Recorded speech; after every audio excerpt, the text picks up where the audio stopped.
Are you a student in a photography or media course in college? If so, it's great to have you here.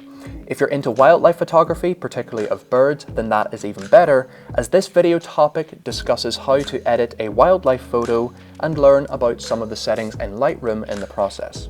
Let's get started.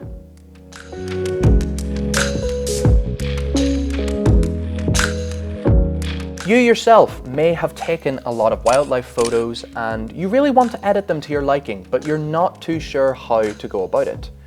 I've got you covered there. Now, before we get started, I do want to preface this that you don't need to have access to really high quality equipment and high cost equipment. For example, the equipment that I use is this simple little Panasonic Lumix FZ80, which has a great 60 times optical zoom lens, a 20 to 1200 millimeter equivalent. Another great thing about this camera, which is the other thing that you really need, is raw photo function. So not only does it have a really long zoom, perfect for capturing faraway wildlife, it also has raw photo functionality, which is particularly what you need if you're going to be editing your photos after the fact. The tripod that I use is a simple Sirui Traveler. It's very, very light, made of carbon fiber. It's built sturdily and it is very, very easy to use. Now, these two pieces of kit only cost around £360 altogether. I got this camera for around £250. You can probably buy it for way less than that now. And I got this for roughly £110. You also don't need to have access to really out there locations. If you have a back garden with a bird feeder set up, or you have a local park that has a forest in it, that is more than enough. You can still capture some amazing looking pictures there. So anyway, you've taken your photos, you've offloaded them onto your computer or your laptop, and you've imported them into Lightroom, but you're not quite sure how to get started on the editing process. Don't worry, I've got you covered. The first thing that you're going to want to do is open up Lightroom and select the photo that you intend to edit. I'm going to be editing this one of a robin that I captured in a local forest very near where I live. The first thing I always do when starting a new photo edit is auto edit the photo. So first, click on the Light tab and then click on the Auto button. Now, what this allows Lightroom to do is it allows it to automatically scan over your photo and detect what it perceives as the best settings for it. So now you can see after we've clicked that button, there are a lot of settings that have been changed to what it perceives as the best settings for your photo. And now, the most effective foundation for a photo edit is to play around with the light settings and really fine-tune what you want your photo to look like. So first, click on the Light tab. You will then see a number of different controls on the side here. Exposure changes how bright or dark your overall picture is. Moving this value up makes your picture brighter, and moving it down makes it darker. Contrast changes the contrast between the light and dark areas of your picture. The higher the value, the darker your darks and the lighter your lights, and the opposite is true for lower values. So the lighter your darks and the darker your lights. Highlights is quite self-explanatory. Turning this value up increases the highlights in your image, making them pop out more, and turning it down decreases the highlights. Shadows is also quite self-explanatory. Either brighten the shadowed areas by increasing the value or darken them by decreasing it. Whites sets the white point of the image. Moving this value up makes the brightest color values brighter, and moving it down makes the brightest color values darker. Finally, we have blacks here at the bottom. Moving this value up makes the darkest color values brighter, and moving it down makes the darkest color values darker. So, now that we know what each of the light functions do, it's time to start editing our photo. So for the exposure here, I'm going to turn it up to 0.47. This is just to establish kind of a baseline exposure for the image and how it will look in final. For the contrast, personally, I like my pictures to be quite punchy in their contrast. I like them to be very contrasty, so I'm going to turn this value up quite a bit to 37. I also like my highlights in my image to be quite punchy as well. This helps to add to the contrast rather than take away from it. So I'm going to turn the highlights up to a value of 44. And with my shadows, I'm also going to bring them up because with how they are right now, they would be quite crushed in the final image. So I'm going to move this value up to 33. You can see that the shadows look much better now. For the whites, I think the white value is okay, so I'm just going to leave it at 0. And now, finally for the blacks, I'm going to turn this value down to -20, simply because this helps to further increase the contrast in the image.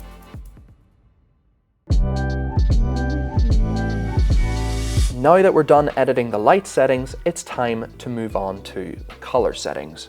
So firstly, click on the color tab, and down here you will see a lot of different other settings that all pertain to color this time. Temperature refers to how cool or warm the light in your image appears. Turning up this value makes the image appear warmer or more orange, and turning it down makes the image appear cooler or more blue. Tint refers to magenta or green light within your image. Turn this value up for more magenta, turn it down for more green. Vibrance changes the saturation of the image without oversaturating it. Again, up for more and down for less. And finally here we have saturation. You generally want to be more conservative with this setting, as turning it all the way down will make your photo completely black and white, and turning it up will lead to some strange color banding, especially in the later stages of your image, whenever you're changing more complex things. So you generally want to be quite conservative with this. Next up is the color mix. This setting allows you to change the hue, saturation, and luminance of specific colors without affecting other colors in the image. Red, orange, yellow, green, light blue, dark blue, purple, and pink. Finally, we have the color grading wheels. These allow you to add a hue and saturation value of any color to either the shadows, the midtones, or the highlights. You can then also change the luminance by changing this slider down here. And you can even change the balance or the blending. However, I really wouldn't do that. I would mostly just stick to the color wheels. All right, so now that we know what each of the color settings do, it's time to edit the color settings. So for the temperature of this picture, I want it to be quite warm, so I'm going to turn this value all the way up to 6,847. For the tint, it's looking like there's a lot of green in the image. So what I would like to do here is turn this value up to around 29. So you can see it blots out quite a lot of that green in the background and makes it appear more natural, just so there's not too much green, but there's not too much magenta either. I also want this image to be quite vibrant looking, seeing as it is quite a colorful scenery, so I'm going to turn the vibrancy up to a value of +14. However, because I don't want it to be too oversaturated, I am going to turn the saturation down to -9.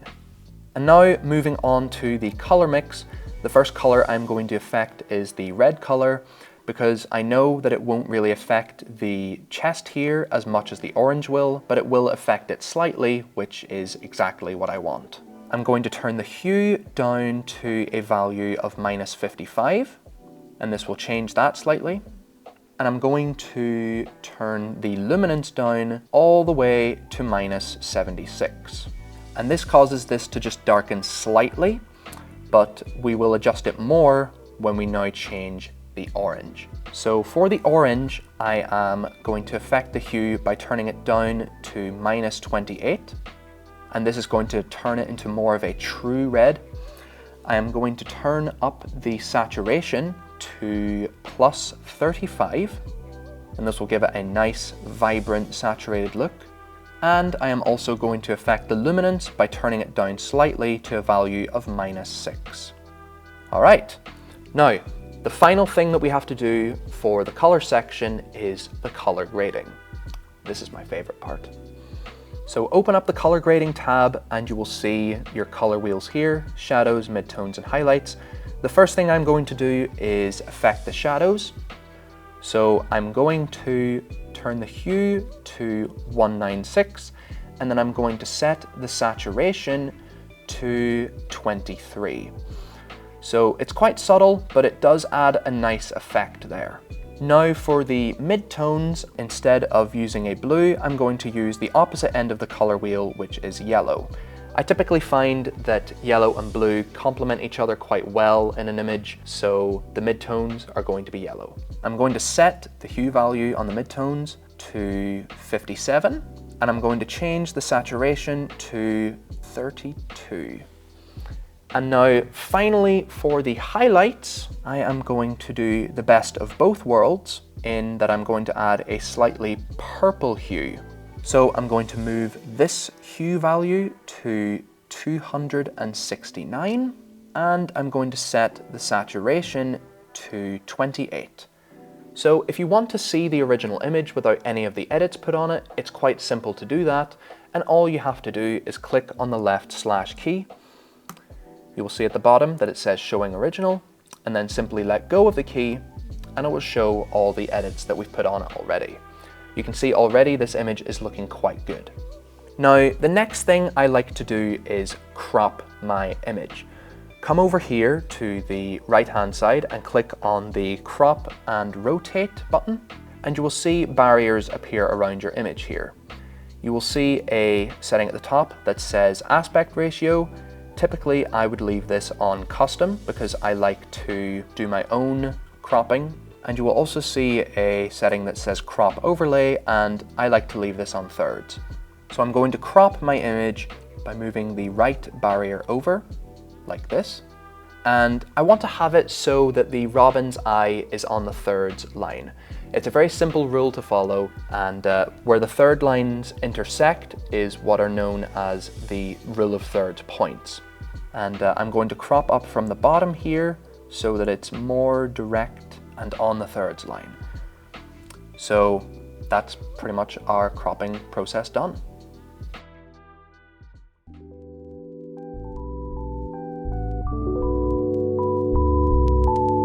Now, the next thing I like to do in my photo editing process is denoise my image.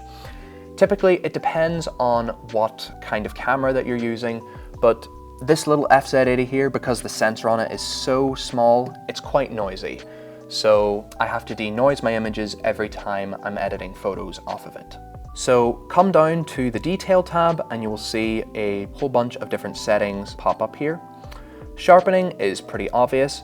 It allows you to sharpen your image and get a more jagged appearance out of it, but typically you want to be more conservative with this setting too, because over sharpening your image can create pretty bad looking artifacts that you don't really want.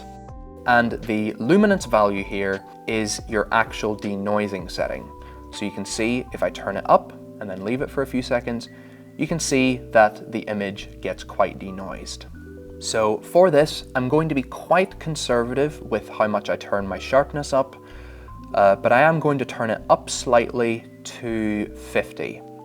And this radius setting here is quite interesting. Now, for these pictures, I like to turn it up to a value of 2.0. I don't really know what the radius setting fully does, but it just makes my photos look sort of more detailed and more pleasing to the eye, for me personally. So I turn that up to 2.0. And now for the luminance, I'm going to turn this up to 60. And you can see there that this image now looks much, much better. It looks much cleaner, it's much more pleasing to the eye, and it looks a lot more presentable if you were to actually go and post it anywhere. All right, now that we've got that finished, the next stage is masking. This is one of my personal favorite stages because it allows you to bring out the subject and select anything that you want in the photo and edit it to your liking without affecting anything else in the background. So first, click on the masking button, second from the bottom. Then click on the subject button. This will allow Lightroom to automatically detect the prominent subject in your photo.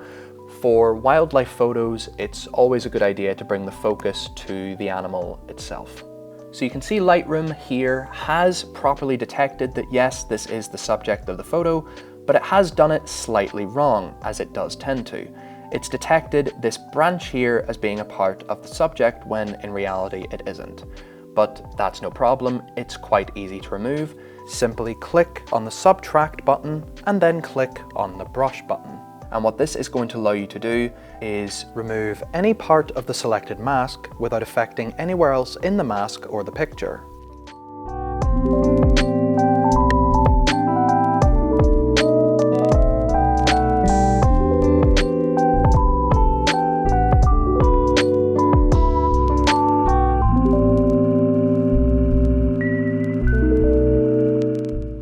And there we go. You can see now we have completely removed the stick from the subject part of the image, but that's not the only thing that I want to do. If you look down here towards the robin's feet, you can see that Lightroom hasn't properly detected them as a part of the subject.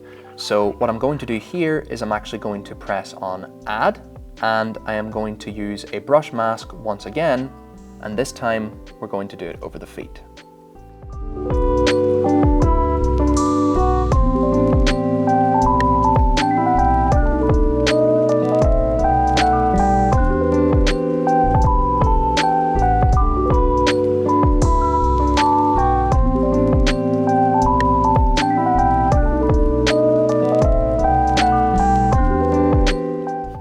Alright, now we've got that all properly masked up, it's time to begin editing the mask itself and bringing the subject to the forefront of the picture. So firstly, what you want to do is click on the subject mask that you created and open up the light category. Now I want to add extra contrast to the robin, so I'm going to turn the value all the way up to plus 46. And that gets the robin looking all contrasty. I'm also going to turn the highlights up, so I'm going to turn this value up to 48. I'm also going to turn the shadows down to a value of minus 33, and what this helps to do is just add more contrast to the image. As I already said, I like my images to be quite contrasty. I'm also going to turn the white value down slightly by a value of minus 9. And that's all I'm doing for the light settings. It's time to move on to color. I'm going to turn the temperature value down by a value of minus 10. And the reason I'm doing this is because I want to make the robin stand out more. You see, beforehand it looked a bit warm in the shot, so turning down the temperature value on its own mask will just help it to stand out more in the picture, which is exactly what you want because it's the subject. I'm also going to turn the tint up on the robin slightly, and this again just helps it to stand out more. I'm going to leave the hue alone here. I don't really think I need to adjust the hue in any way. And the saturation I'm going to turn up to plus 9. Now another thing I'm going to do is I'm going to go into the effects tab and I'm going to add texture to the robin mask. And the reason I'm doing this is because the texture just helps to, again, bring out the subject more, but it helps to, I feel, add more detail, which will help it stand out in the picture. And I'm going to turn this value all the way up to a value of 48. All right, and that is us about finished with the robin mask, but that's not the only mask that I want to do. I also want to create a mask around the robin's eye. So again, come down to the masking tab, click on create new mask, and then click on brush. And now I'm going to mask over the robin's eye.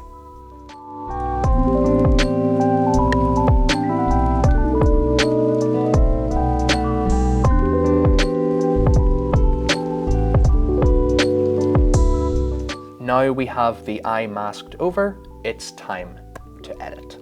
First, come into your light tab, and the first thing that I want for this mask is the exposure to be slightly up.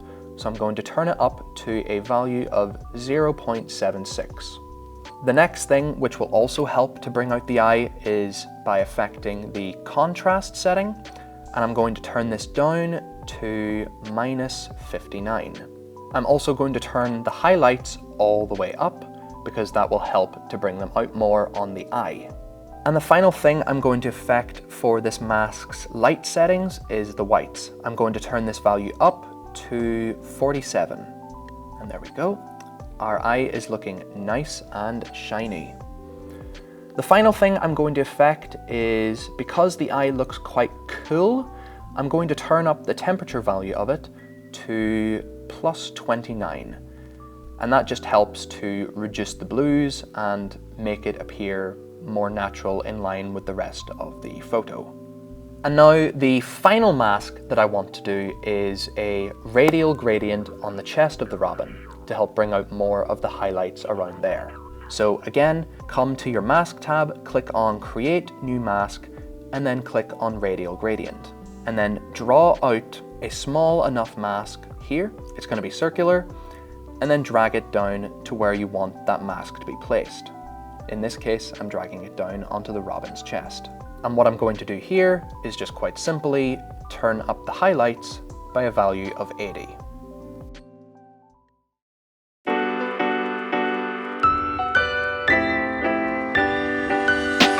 Now, the last things that I want to do are just add a few little finishing touches. Come down to the Effects tab and you will see a few settings pop up, similar to how we saw them in the mask: texture, clarity, dehaze, and vignette. And I want to add a slight vignette to this picture.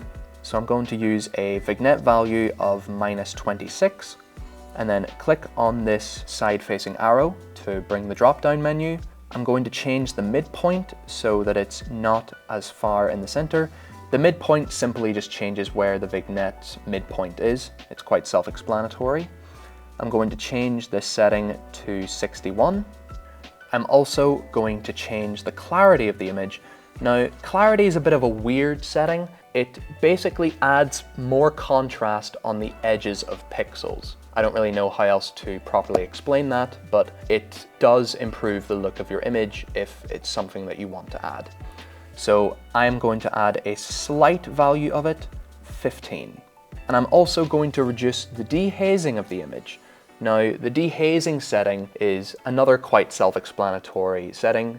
You wouldn't really use this on pictures like this. However, this is just to help regain some lost detail in the image. So I'm going to turn this value down by 15.